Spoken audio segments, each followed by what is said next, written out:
2025 is drawing to a close, and up until now, I have resisted to comment in a meaningful way about AI.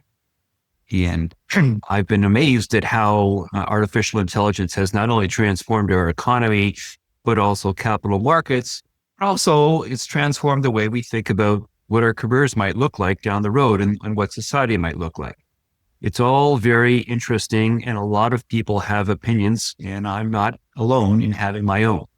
What I wanted to point out is that there is now a point where it's hard to argue that what we've been seeing in terms of the growth of AI, both in terms of market capitalization and the knock-on effects of the economy, are going to be sustainable for much longer. As it is right now, about 1/3 of all U.S. stock market capitalization is found in just 7 stocks, the so-called Magnificent Seven. And when you think about the role of larger AI and technology, and technology makes up for about half of the entire U.S. market capitalization. The U.S. in turn makes up for more than half of the world's global stock market capitalization. So the pervasiveness of AI has become truly, truly massive. Now, here's where it gets interesting. We have these circular loans where NVIDIA lends money to OpenAI, and OpenAI uses the money they get from NVIDIA to buy NVIDIA products.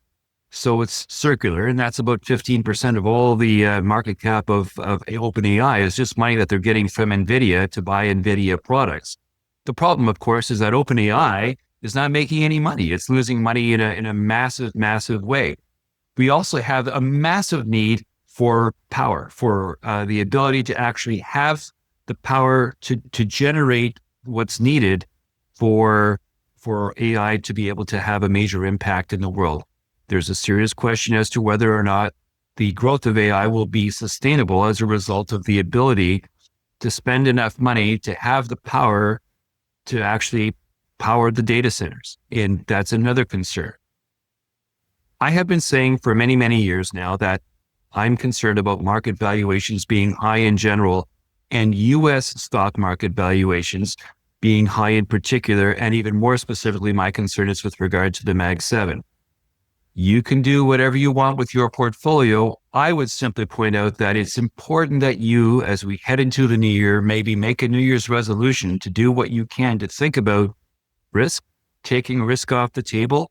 If you have some Mag 7 stocks, maybe wait until January 2nd to sell them so that you can defer the capital gain for a while if it's in a taxable account. But at any rate, you should look very carefully and make better wealth decisions by thinking about your exposure to AI. Concentration risk is a real concern, and we're now getting to the point where there are a number of possible flies in the ointment that could become problematic for AI. Do what you have to do. Think about it. I'm not going to tell you what you absolutely should do, but I am begging you, please, at the very least, think about what you need to do so that you don't get caught when if AI does in fact run into a rough patch. I personally think it's very difficult to expect that the AI will continue along its trajectory for very much longer. This has been Weekly Wealth Update, a Make Better Wealth Decisions podcast dedicated to explaining how current events impact your portfolio and the wealth decisions you make. Tune in every Monday for commentary on how the news of the week affects your portfolio and your thinking.